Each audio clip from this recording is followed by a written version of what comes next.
So I want to talk about, Corona as a culture too, Sure. and how business leaders can get ahead of the language and the spirit of this time, the zeitgeist, right, of the Yeah. of the coronavirus. And so how can business leaders not profit, right? Because that's so ugly, of like Yeah. profiting off of this ugly thing. Um, but how can we ride this wave and like get on top of it from like a branding perspective, Mm. a Yeah. voice perspective? Yeah. Well, I know. Well, for me, I I think we can get on top of Corona and this whole thing by just realizing it's another wave of something Yeah. that, on one hand, this is unprecedented. It's a historical moment. I don't know how many years in the future will be when we have to look back and see this moment in time in textbooks and in lectures. And, I don't know how old I'll have to be to hear stories of what it was like when insert. So on one hand, it is historic. On the other Mhm. hand, there's historic stuff that happens all the time.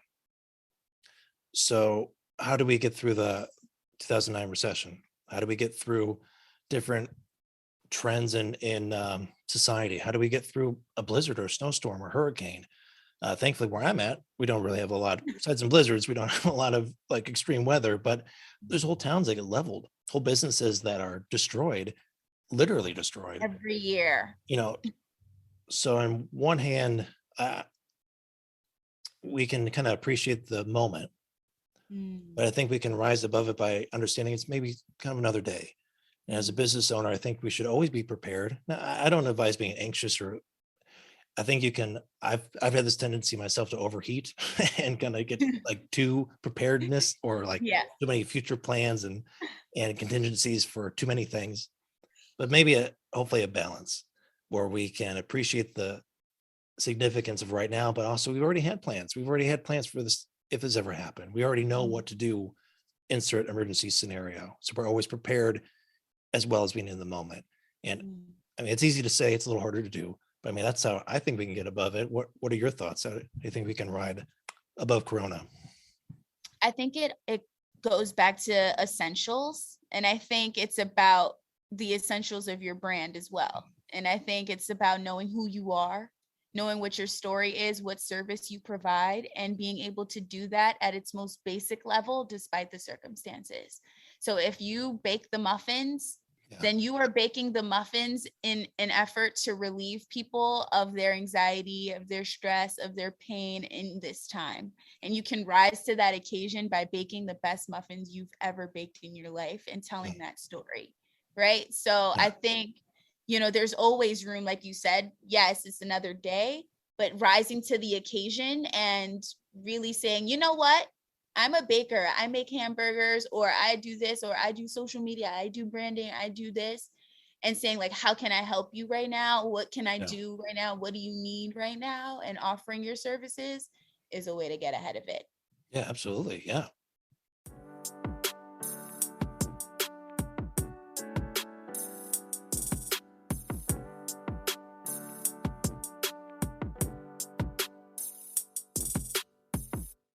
All right. So, yes. So, rising to the occasion is important, I think, but also it also matters what people think about you.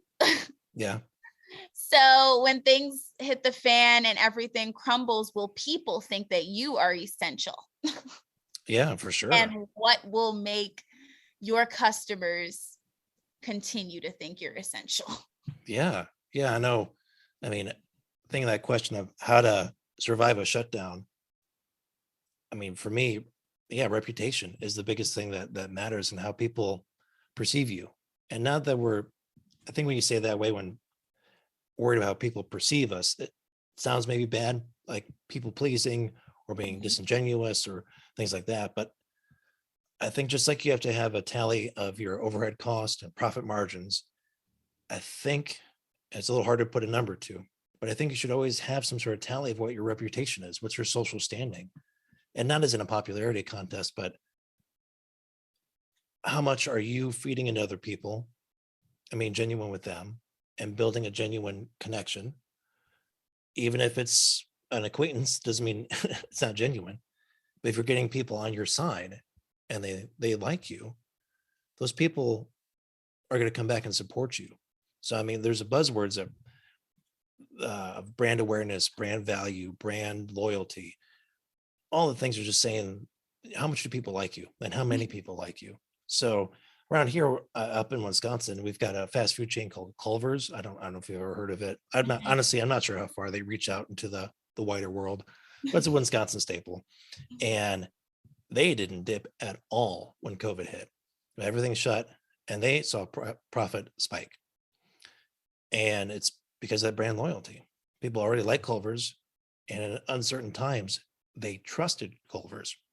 So they showed up to that drive-through, maybe not to the Burger King down the street. You know, if there's like that Burger King was a little sketchy to begin with, I'm not, you know, we're not going down there right now. So that brand loyalty, I think, can help you survive through rough times because people will be there to support you.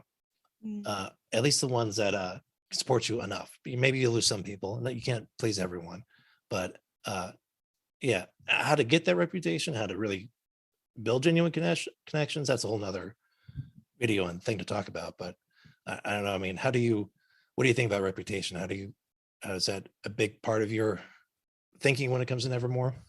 Huge. Yeah. Huge. I think it's about being as genuine as possible and being like, hey guys, we're all in this show together.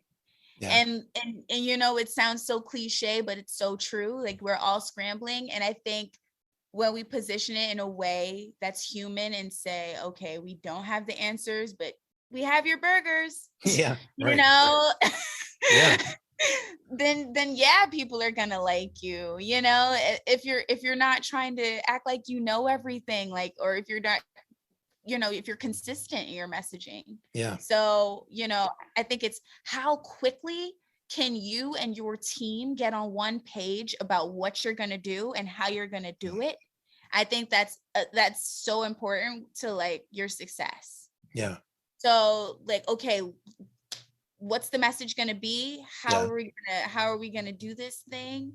What's like, you know, and I don't think you necessarily need a PR person to do that. I think you need a leader with a strong vision and a strong finger on the pulse of like execution strategies of like, how am I going to do this?